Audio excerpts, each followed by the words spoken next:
Good morning, students. In this class, we discuss about speed control of three-phase induction motor. First of all, we discuss about the synchronous speed in induction motor and induction motor is self-starting.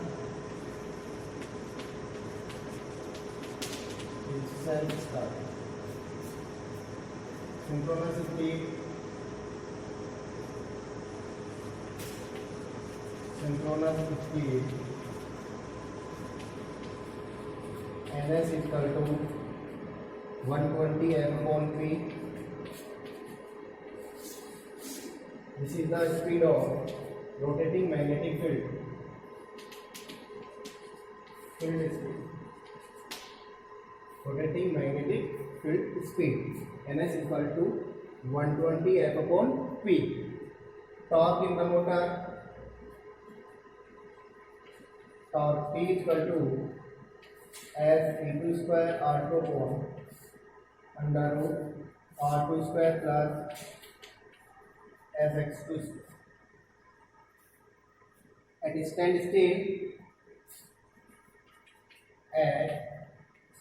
still condition S is equal to 1, so torque T is equal to E2 square R2 upon under root R2 square plus X2 square. So this is the torque equation used in standstill condition, and this is the torque equation at the speed S. Next we discuss methods for speed control of three-phase induction motor. There are speed of induction motor directly depends on the torque on the rotor, and torque of the motor depends on supply voltage. So now we discuss methods of speed control in three-phase induction motor.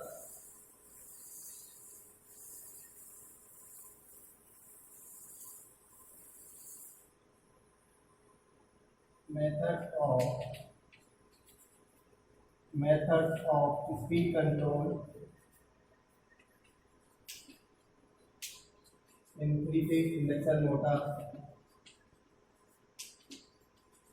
three-phase induction motor. So first is stator side. In stator side, one is voltage control method by changing applied voltage by changing applied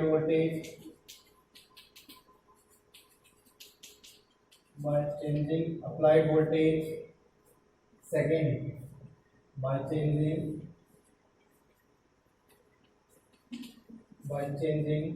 applied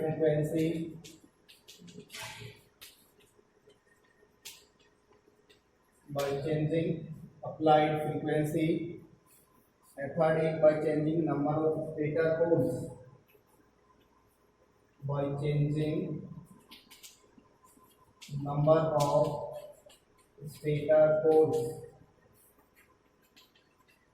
because total speed of three-phase induction motor is equal to 1 minus S into 120 F upon P. So total speed depends on frequency, number of poles and applied voltage. So these are the three methods from stator side which can be used to control the speed of three-phase induction motor. First we discuss about by changing applied voltage.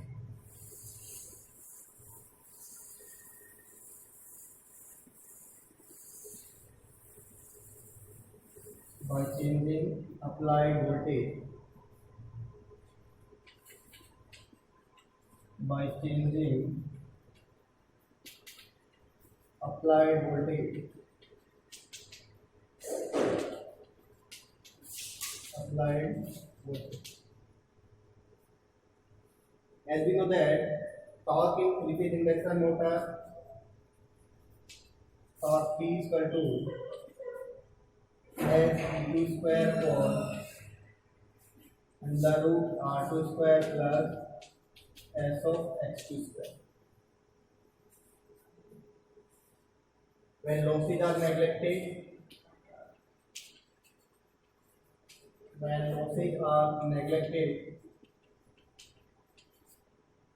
E2 is equal to E2 is directly proportional to V2. So we can write torque is equal to S A square E2 V2 V square upon the root R2 square plus SX2 square. At low frequency or at low sleep means S is less than 1. In this case, Sx2 square is very less than R2 square. So we neglect Sx2 square. So torque becomes S E2 square Sk square into V square R2 divided by R2. So R2 to R2 cancel, V by 2, R to the power 3 by 2, V by 2. So here we can obtain the value of R2 becomes R2 square upon R2. So here torque is directly proportional to the speed.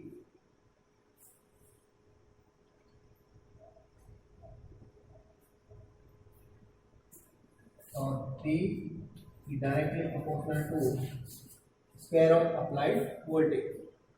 When we increase the voltage, then torque will increase and speed of the induction motor also increase.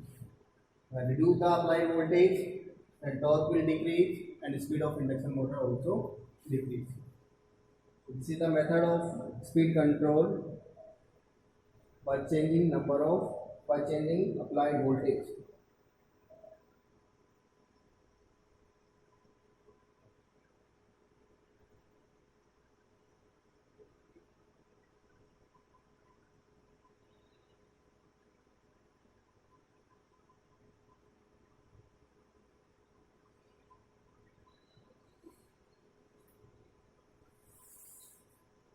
Next is by changing applied frequency. Second method is by changing applied frequency. By changing applied frequency. By changing applied frequency. We know that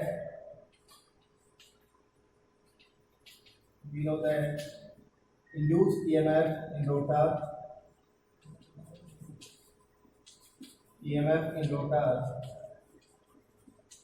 E2 is equal to 4.44 F phi N. So from this equation, if we decrease the value of frequency, then induced EMF also decrease, and torque is directly proportional to square of E2 square. When we decrease the frequency, then induced EMF in the rotor decrease, due to which torque in the motor also decrease. And when torque decrease, speed of induction motor also decrease. If we increase the frequency, induced EMF also increase and torque will increase, which increase the speed of induction motor. This is the method for changing the speed of induction motor by changing the frequency. A drawback of this method is that when we decrease the frequency, induced EMF in motor also decrease, and which also decrease the flux in the motor. and relation, second relation is phi 2. Phi flux is equal to P2 upon 4.44 F into N. So in this method, drawback is that when we decrease the frequency, so flux in the core increase or flux increase. So problem of when we decrease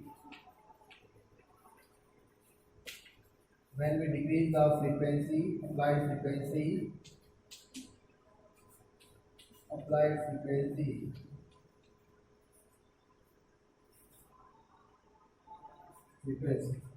flux in the core increases. Flux in the core increases, which may cause saturation of the core. Which may cause saturation of the core. So this is the drawback of this method when we control the speed by using frequency control method. So to avoid these problems, next we use V by F method.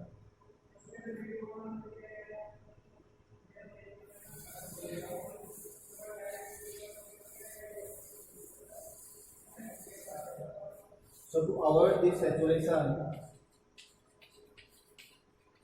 to avoid the problem of core saturation,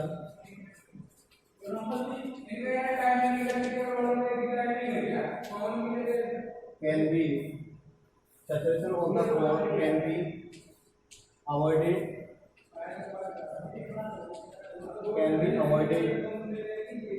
by V by F method. In V by F method, when we change frequency in same ratio, we also change the applied voltage. So the ratio V by F ratio maintain the flux in the core, because we know that phi is equal to E upon 4.44 Fn.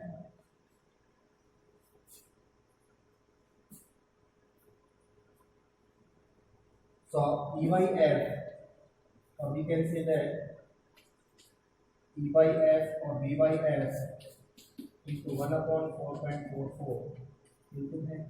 So this is the constant.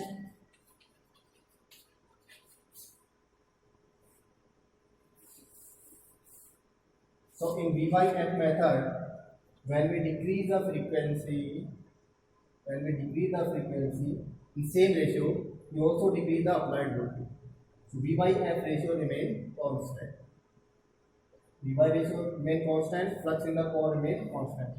So the problem of saturation of core can be avoided easily.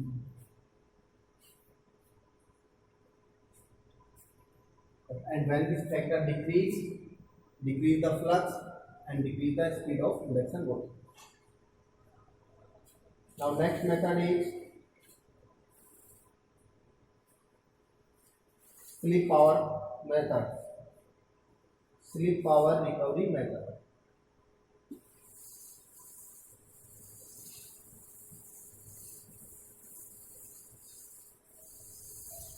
Next method is slip power recovery method. Slip power recovery method.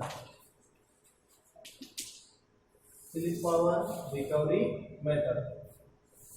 What we have to do in this method?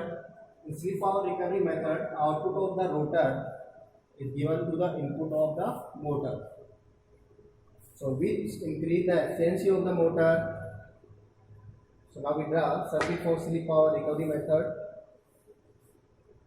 Suppose this is a 3-phase supply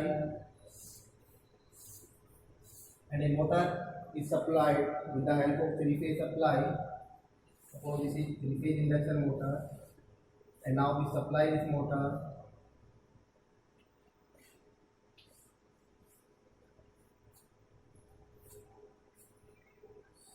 AC supply, and its rotor output is given to the supply of input to the motor. Now we use rectifiers from the output of rotor.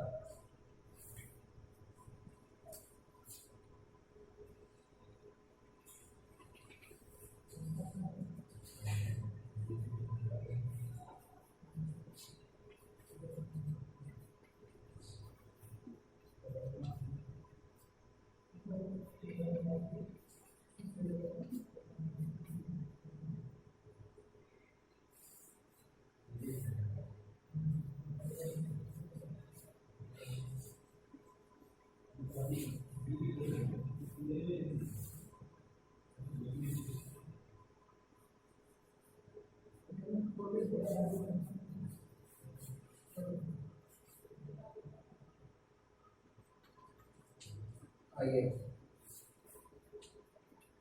reactor current,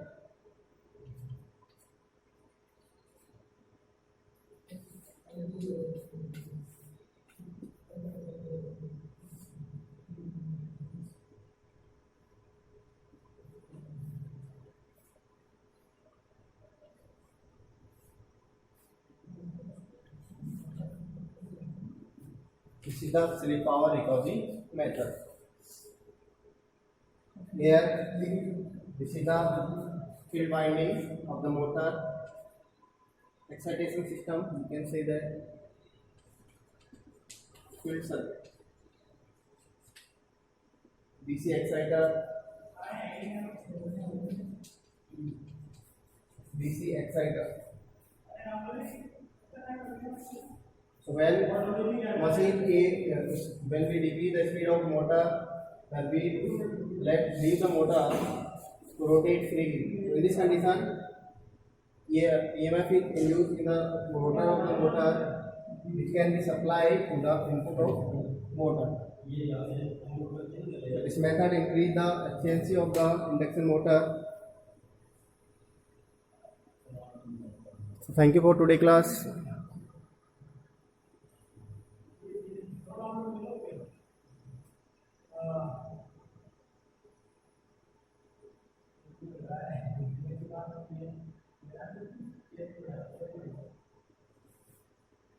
देखो मेरे आगे